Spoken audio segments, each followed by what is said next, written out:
x cubed times x squared minus 5 equals negative 4x.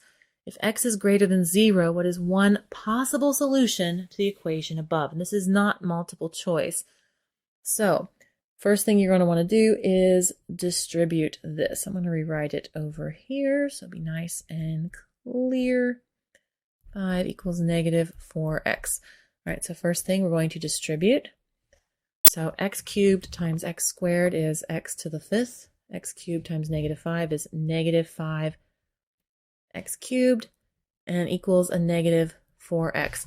I want, if I'm going to try factoring this and solving for x, I want everything on one side and I want it all equal to 0. So I'm going to bring everything to the left. To do that, I'm going to add 4x to both sides. That will get rid of it on the left and leave me with 0 on the right. X cubed plus 4x equals 0. Now, first thing for factoring like this is you want to see, are there any greatest common factors? X goes into all of this, so I can pull out an x. So I'm going to zoom out a little bit. I'm going to need some more room. Pull out an x, and I get x times x to the 4th minus 5x squared plus 4 equals 0. Now, you may not have much experience factoring x to the 4ths, but here's something to look out for. If it's going down evenly, if it's, x to the 4th, then halved, x squared, then disappears completely. That pattern, because it's like x squared, x, nothing. It's that same pattern, 2, half, nothing, because it's x to the power of 1.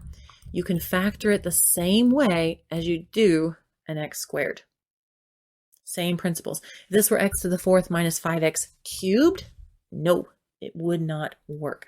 This has to be half that exponent, and this has to be completely gone. No x squareds or x's. Then you can treat it the same way.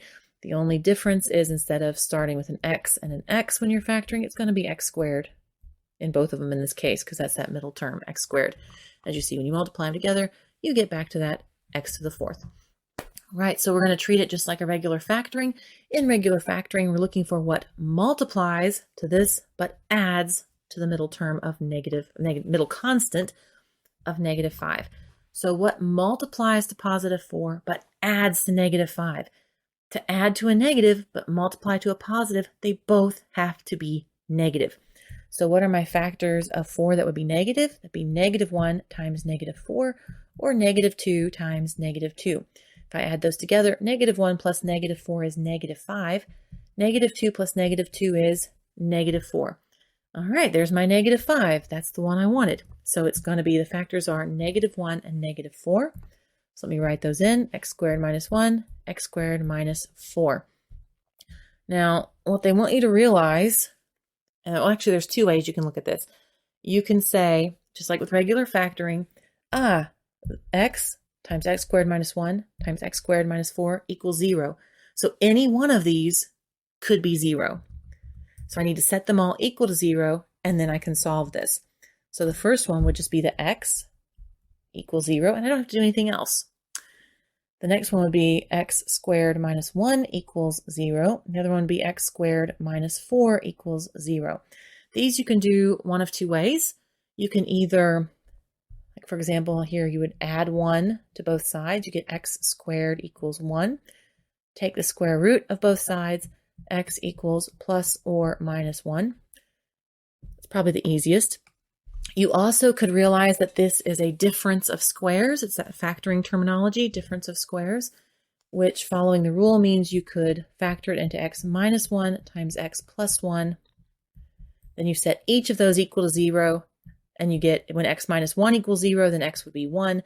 When x plus 1 equals 0, x would be negative 1. Same answer. And the same thing over here with x squared minus 4. You can solve it either way. Same difference. It's not letting me undo. There we go.